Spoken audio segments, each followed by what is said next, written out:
Comme je l'ai dit tantôt, c'est un projet qui s'insère harmonieusement dans la politique nationale de protection de l'enfance. Le projet est intitulé « Engagement des communautés pour la protection de l'enfance au Sénégal ».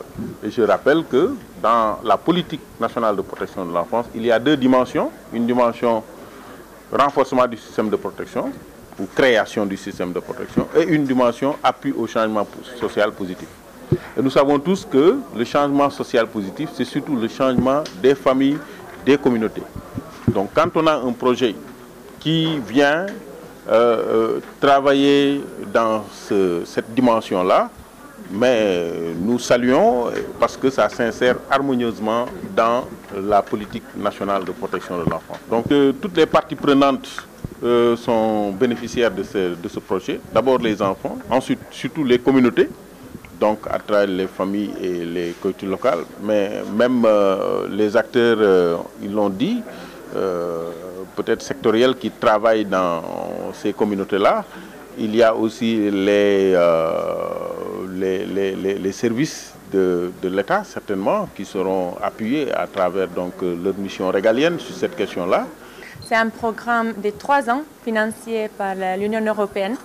Et on travaille avec, on est en fait en partenariat avec 2 autres partenaires, notamment SAMU Social et Institut Panos, qui avec Plan International Sénégal vont implémenter ces programmes dans cette région, parmi les régions plus vulnérables au niveau de la situation des enfants au Sénégal.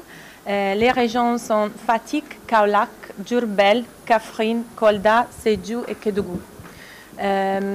Juste aussi pour clarifier, c'est un programme qui va travailler en étroite collaboration avec les gouvernements et les différents secteurs qui s'occupent de la protection de l'enfant.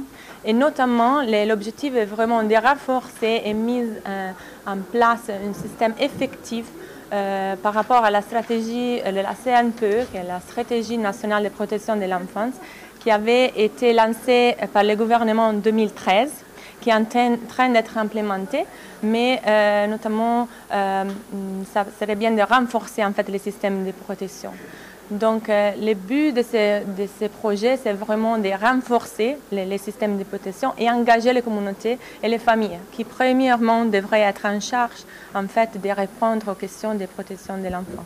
Les 7 régions qu'on a mentionnées sont les régions où, au niveau statistique national, présentent les plus hauts niveaux de problématiques qui concernent la protection des enfants. Par exemple, les mariages précoces, les grossesses précoces, pratiques néfastes comme l'excision sont en fait indiquées dans ces régions à un niveau assez haut, aussi bien que la mendicité. Et tous les problèmes au niveau des travail des enfants et en état assez juvénile.